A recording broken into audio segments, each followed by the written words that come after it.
Hi, this is Brijesh Dubey and welcome to Star Education. So, my dear students, जैसा कि हम study कर रहे हैं NCERT syllabus class 10 chapter number 8 how do organism reproduce.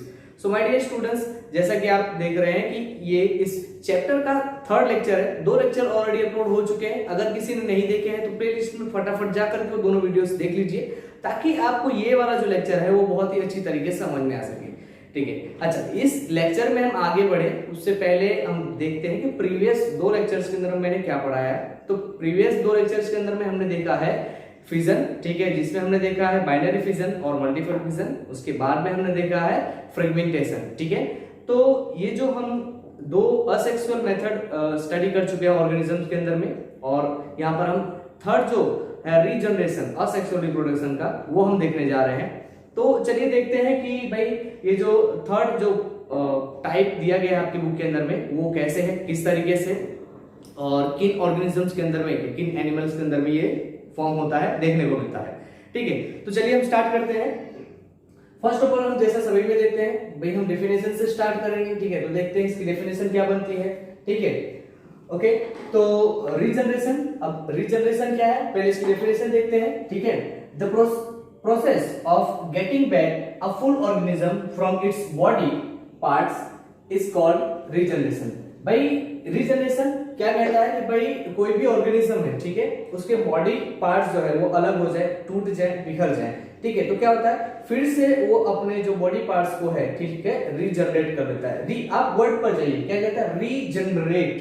ठीक है, यानी फिर से जनरेट करना, फिर से उत्पन्न कर लेना।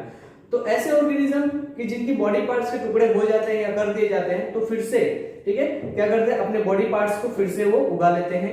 तो इस जो मेथड है, ठीक है, या ये जो टाइप है असेक्सुअल रिप्रोडक्शन का, इसको हम कहते हैं रीजनरेशन। ठीक है, अब देखते हैं किन किन जीवों के अंदर में देखा जाता है। तो the simple animals like hydra and planaria show regeneration. ठीक है, तो जो सिंपल टाइप के मल्टी सेल्यूलर ऑर्गेनिजम्स हैं उनके अंदर में देखा जाता है। ठीक है, यहाँ पर मल्टी सेल्यूलर ऑर्गेनिज्म के अंदर में ये जो फॉर्म होता है, बाकी जैसे कि हमने देखा था फिजन तो वो सिंगल सेल के अंदर में था। ठीक है, और प्लेनरी है यहाँ पर दो। इसके अलावा अगर हम बात करते हैं स्टारफिश, तो स्टारफिश के अंदर में भी इस तरीके का जो रीजनरेशन है वो देखा जाता है।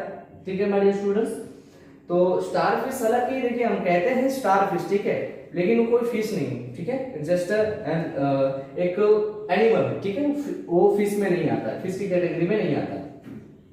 चलिए देखते हैं कि भाई अब एक पर्टिकुलर हम ऑर्गेनिज्म लेते हैं, जैसे कि बाकी की थ्योरीज में लिया है, हम प्लेनेरिया को चूज करते हैं। भाई प्लेनेरिया के अंदर किस तरीके से ये होता है। ठीक है, हाइड्रा को यहाँ पर नहीं लिया गया है, क्यों नहीं लिया गया वो भी इसी के अंदर में हम देखेंगे। ठीक है, planaria is a flatworm which is found in freshwater ponds and slow moving streams।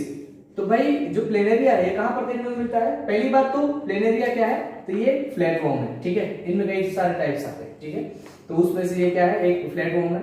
उसके बाद में देखते हैं कहां मिलता है, तो ये फ्रेश वाटर पॉन्ड्स के अंदर में देखने को मिलता है। दूसरा कहां होता है, तो जो स्लो मूविंग स्ट्रीम होती है ना उसके अंदर में भी ये देखने को मिलते हैं, कौन, प्लेनेरिया। ठीक है, तो ये दो जगहों पर वो देखने को मिलते हैं generally. It poses great power, यहां पर याद रखना वर्ड को क्या कह रहा है, ग्रेट पावर ऑफ रीजनरेशन की। सबसे जो हाई, ज्यादा या हाई पावर देखने को मिलती है रीजनरेशन की, तो किन में देखने को मिलती है, तो वो प्लेनेरिया के अंदर में देखने को मिलती है। इसी के लिए हमने यहाँ पर प्लेनेरिया को चूज किया है।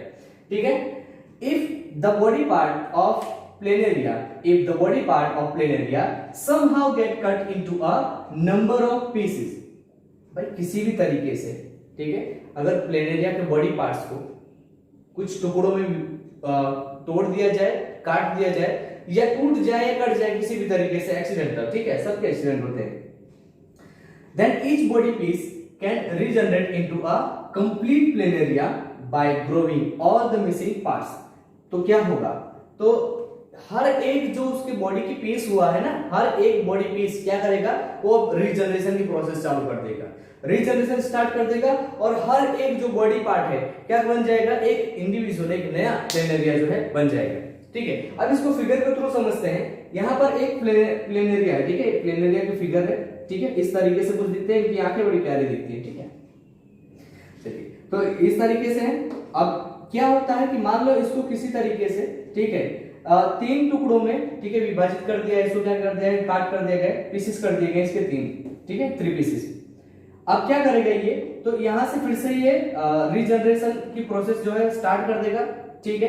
तो ये जो ऊपर के पीसेस है, ठीक है, उसमें से इस तरीके से प्लेन एरिया बनेगा, ये जो मिडल वाला है उसमें से सेकंड प्लेन एरिया बनेगा रीजनरेशन के थ्रू, एंड आफ्टर दैट ये जो थर्ड यहाँ पर इसकी जो पीस है उसमें से एक और इंडिविजुअल प्लेन एरिया जो है वो रीजनरेट होकर के बन जाएगा, ठीक है, इस तरीके से।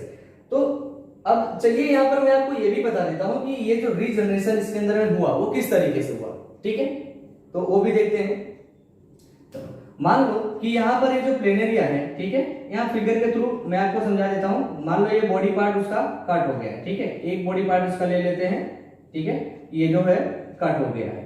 अब क्या होता है कि हम सभी जानते हैं, जैसे कि मैंने आपको स्टार्टिंग में भी बताया कि ये क्या है, ये मल्टी सेल्युलर ऑर्गेनिजम्स है, ठीक है, बट सिंपल टाइप के, ठीक है, इनमें हाथ पांव ऐसा सब कुछ नहीं होता जैसे हमारे हेयर्स हैं, तो ऐसे इनमें स्पेसिफिकेशन नहीं किया होता है, सिंपल टाइप के मल्टी सेल्युलर ऑर्गेनिजम्स हैं।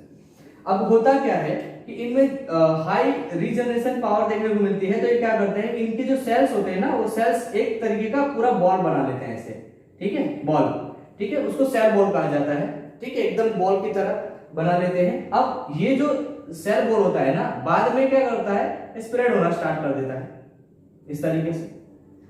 जब ये स्प्रेड होना स्टार्ट कर देता है तो अब क्या होता है कि इसके मान लो जो बॉडी पार्ट्स इससे कट हो चुके हैं, ठीक है ना, कट हो चुके हैं, तो वो धीरे धीरे धीरे धीरे जो टिश्यूज उसके गए हैं, इन सेल्स से वो क्या करता है, टिश्यूज जनरेट करने लगता है। उसके बाद में टिश्यूज के बाद में वो जो टिश्यूज है मिलकर के धीरे धीरे जो इसके बॉडी पार्ट्स हैं, ठीक है, या ऑर्गन्स है, वो बनाने लगते हैं। तो इस तरीके से इसके अंदर में रीजनरेशन होता है। वैसे ही अगर मान लो ये मिडल वाला हम पोर्शन ले लेते हैं, मिडल वाला जो पार्ट है, तो इसके अंदर में भी क्या करेगा, पहले बॉल बनाएगा, ठीक है, धीरे धीरे, और वो बॉल जो है वो बढ़ता जाएगा, ठीक है, सेल डिवीजन के थ्रू वो बढ़ता जाएगा, और फिर से पूरा का पूरा एक प्लेन एरिया जो है वो रीजनरेट हो जाएगा। तो इस तरीके से इसमें देखने को मिलता है। सेम में हाइड्रा के अंदर में भी यही प्रोसेस देखने को मिलती है। मान लो भाई हाइड्रा है, ठीक है, तो ये जो हाइड्रा है यहां पर इस तरीके से इसमें टेंटाकल्स होते हैं। अगर मान लो इसको कट कर दिया जाए 2 पीसेस के अंदर में, ठीक है, तो ये 2 पीसेस के अंदर में कट होने के बाद में पूरा का पूरा यहां से इस तरीके से एक हाइड्रा बनेगा, ठीक है, और दूसरा वाला भी जो है वो भी क्या बनेगा, एक हाइड्रा जो है यहां से बन जाएगा, ठीक है। तो इस तरीके से हाइड्रा के अंदर में भी रीजनरेशन जो है देखने को मिलता है। बट अगर हम बात करें प्लेनेरिया, तो प्लेनेरिया में बहुत सबसे ज्यादा हाई जनरेशन देखने को मिलती है। तो इसके लिए हमने यहाँ पर इसको एज ए एग्जाम्पल इसको चूज किया है, ठीक है। अब एक्चुअली होता क्या है कि यहाँ पर ये जो रीजनरेशन है ना, वो कोई असेक्सुअल रिप्रोडक्शन का टाइप नहीं है। अब आप बोलोगे सर आप ये क्या कर रहे हैं, ठीक है, अभी तो आप बता रहे हैं कि भाई ये असेक्सुअल मेथड है, ठीक है, और अभी आप बोल रहे हैं कि ये कोई रिप्रोडक्शन का मेथड नहीं है। तो ये बात सही है कि भाई यहाँ पर इनमें रीजनरेशन होता है, लेकिन ये कोई यहाँ पर असेक्सुअली, ठीक है, कोई मेथड नहीं है कि ये रिप्रोडक्शन इस तरीके से कर सके। ये तो इनके अंदर में एक कहें कि भाई खासियत देखने को मिलती है, खूबी देखने को मिलती है कि अपने बॉडी पार्ट्स को फिर से रीजनरेट कर लेते हैं, ठीक है। जैसे कि हम अगर बात करते हैं तो लिजार्ड, ठीक है, लिजार्ड क्या होता है कि अपनी उनकी जो टेल्स होती है ना, ऑटोमेटिक वो कट कर देते हैं, ठीक है, या कट हो जाती है, तो फिर से धीरे धीरे उनकी जो टेल होती है वो रीजनरेट हो जाती है, ठीक है, वापस उनकी जो टेल है वो आ जाती है।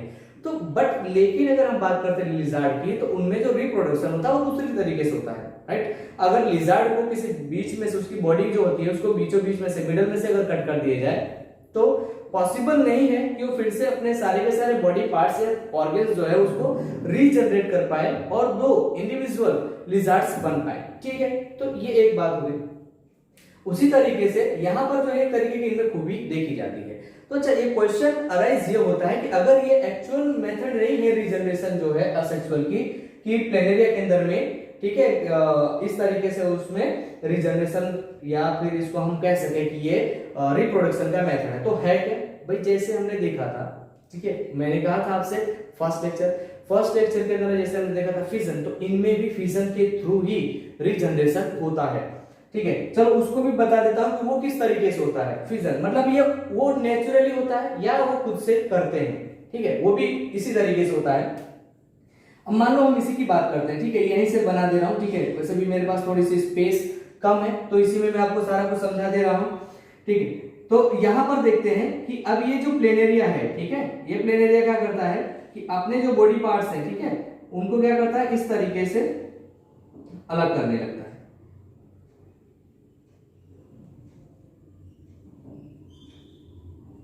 ठीक है,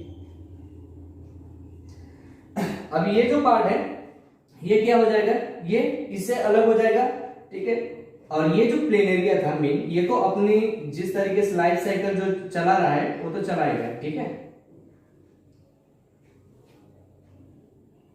इस तरीके से इसमें आंख भाई बना देते, नहीं तो इस तरह एक में आंख बनाई, दूसरे में आंख बनाई नहीं, तो ये यही वाला है। ठीक है, अलग हो जाएगा। बट ये जो है मैंने जैसे कहा था आपको, फिजन के थ्रू ये जो अपने बॉडी के सेल्स या इतना बॉडी पार्ट्स है वो अलग करने लगेगा इस तरीके से, देख रहे हैं आप।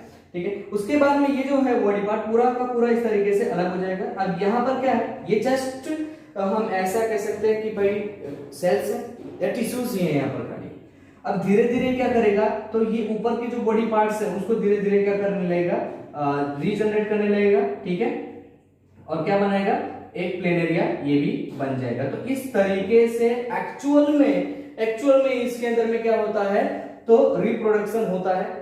बाकी ये जो हम देख रहे हैं इसके अंदर में वो एक्चुअल, ठीक है, अगर हम कहें कि नेचुरली तो ये मेथड नहीं है, बट इस तरीके से भी इसमें रिप्रोडक्शन माना जा सकता है कि भाई उनमें रीजनरेशन के थ्रू रिप्रोडक्शन होता है। बट इसके अंदर में अगर हम बात करते हैं तो भाई जैसे कि सिंगल सेल ऑर्गेनिज्म अमीबा के अंदर में फिजन के थ्रू होता है, वैसे ही फिजन के थ्रू इसके अंदर में भी हमको रिप्रोडक्शन देखने को मिलता है। ठीक है, तो एक क्वेश्चन और अराइज होता है हमारे स्टूडेंट्स कि अगर मान लो इनके अंदर में प्लेनेरिया है, ठीक है, हाइड्रा है, तो देखो हाइड्रा के अंदर में भी ये एक्चुअल मेथड नहीं है। ठीक है, इसके बाद वाला जो लेक्चर आएगा उसके अंदर मैं हाइड्रा के बारे में आपको बहुत सारी इंटरेस्टिंग बातें भी बताऊंगा, और ये भी देखेंगे कि उसके अंदर हाइड्रा के अंदर में किस तरीके से रिप्रोडक्शन होता है। ठीक है, और जैसे कि मैंने कहा बहुत इंटरेस्टिंग है हाइड्रा। ठीक है, इन सभी जो 6 के 6 टॉपिक्स हैं उसमें से हाइड्रा मेरा फेवरेट है, क्यों है मैं आपको बाद में बताऊंगा उस लेक्चर के अंदर। ठीक है, तो ये देखते हैं कि भाई ये तो मान लो कि सिंपल मल्टी सेलुलर ऑर्गेनिज्म थे, बट ऐसा अगर हम देखें कि जो मल्टी सेलुलर ऑर्गेनिजम्स हैं, ठीक है, जैसे कि एनिमल्स की बात करते हैं, कोई भी एनिमल की बात कर लेते हैं हम, डॉग, कैट, ठीक है, जैसे मैंने अभी लिजर्ड की बात की, ह्यूमन की बात करते हैं, ठीक है, डोंकीज की बात करो, किसी की भी बात करो, कोई भी ऑर्गेनिजम्स, तो उनमें इस तरीके का या रीजनरेशन के थ्रू रिप्रोडक्शन क्यों नहीं देखने को मिलता। तो माय डियर स्टूडेंट्स, जैसे कि मैंने आपको यहाँ पर बताया कि भाई यहाँ पर पहले क्या होता है, पहले यहाँ पर इस तरीके से सेल्स जो है, सेल्स अपना बॉल बना लेते हैं। ठीक है, उसके बाद में धीरे धीरे सेल्स से वो टिश्यूज बनते हैं, और टिश्यूज से वो जो है ऑर्गन्स बन जाते हैं। बट हमको ये भी पता है कि जो हम अपना ही एग्जांपल ले लेते हैं, ठीक है, या किसी एनिमल का, ठीक है, कोई भी एनिमल, हम भी एक एनिमल ही है, ठीक है, बट हम सोशल एनिमल, ठीक है। तो हमारे बॉडी के अंदर में जितने भी बॉडी पार्ट्स हैं, ठीक है, या हम कहें कि ऑर्गन्स हैं, तो सभी ऑर्गन्स जो है वो अलग अलग टाइप के सेल्स से बने हुए हैं। और हमको ये भी पता है कि हर एक जो टिश्यू है सेल से बनता है, मींस कि जो सेल्स हैं वो सभी एक दूसरे के साथ में कंबाइन होकर के टिश्यूज बनाते हैं, और वो जो टिश्यूज हैं एक दूसरे के साथ में कंबाइन होकर क्या बनाते हैं, कोई पर्टिकुलर एक ऑर्गन बनाते हैं। और ये जो ऑर्गन होते हैं पूरा ऑर्गन का एक क्लस्टर होता है, उसके बाद में हमारा कोई बॉडी एक पार्ट बनता है, और बॉडी कई सारे बॉडी पार्ट मिलकर के पूरी एक बॉडी बनाते हैं। जैसे हम हमारे अपने हैंड की बात करूं, ठीक है, तो ये मेरी बॉडी का क्या है, एक पार्ट है। ठीक है, उसी तरीके से मेरे लेग्स, मेरा हेड क्या है, एक मेरे बॉडी का पार्ट है। तो क्या होगा, इसमें कई सारे ऑर्गन्स होंगे, ठीक है, और उसके तो ऑर्गन्स किससे बने होंगे, टिश्यूज से बने होंगे, और टिश्यूज किससे बनेंगे, सेल से। तो समहाउ अगर कोई एनिमल है, ठीक है, मान लो हम डॉग की बात करते हैं, डॉग की जो टेल है उसको कट कर दिया जाएगा, ठीक है, डॉग की टेल कट कर दिया जाए, या हम अगर बात करते हैं कि कैट है उसकी टेल को कट कर दिया जाए, तो is it not possible to regenerate that tails, ठीक है, उनकी जो टेल्स है वो अपने आप वापस आएगी नहीं, ना ही वो उसको फिर से वो रीजनरेट कर पाएंगे, क्योंकि अभी हमने देखा कि जो different kind of body organs हैं, ठीक है, वो डिफरेंट काइंड ऑफ सेल्स से बने हुए होते हैं। ठीक है, अब ये जो अलग अलग टाइप के जो सेल्स हैं उनको फिर से जनरेट कर पाना दैट्स नॉट इजी। ठीक है, इसके लिए जो कॉम्प्लेक्स टाइप के मल्टी सेलुलर ऑर्गेनिजम्स हैं उनके अंदर ये जो मेथड है, ठीक है, वो देखने को नहीं मिलती है। ठीक है, तो इस तरीके से इसके अंदर में रीजनरेशन होता है और मल्टीपल जो यानी कि जो कॉम्प्लेक्स मल्टी सेलुलर ऑर्गेनिजम्स हैं उनके अंदर में क्यों नहीं देखने को मिलता है, ये भी हमने यहाँ पर देखा। तो I hope my dear students कि आपको लेक्चर पूरी तरीके से समझ में आया होगा। ठीक है, तो आप यहाँ से स्क्रीनशॉट लेकर के अपनी नोट्स भी बना सकते हैं, प्रिपेयर कर सकते हैं खुद से। तो अगर आपको यहाँ से स्टडी करना अच्छा लगा हो तो चैनल को सब्सक्राइब कर लीजिए और वीडियो को लाइक करें और अपने फ्रेंड्स के साथ भी इसे जरूर शेयर करें। ठीक है, तो हम मिलते हैं नेक्स्ट लेक्चर के अंदर में।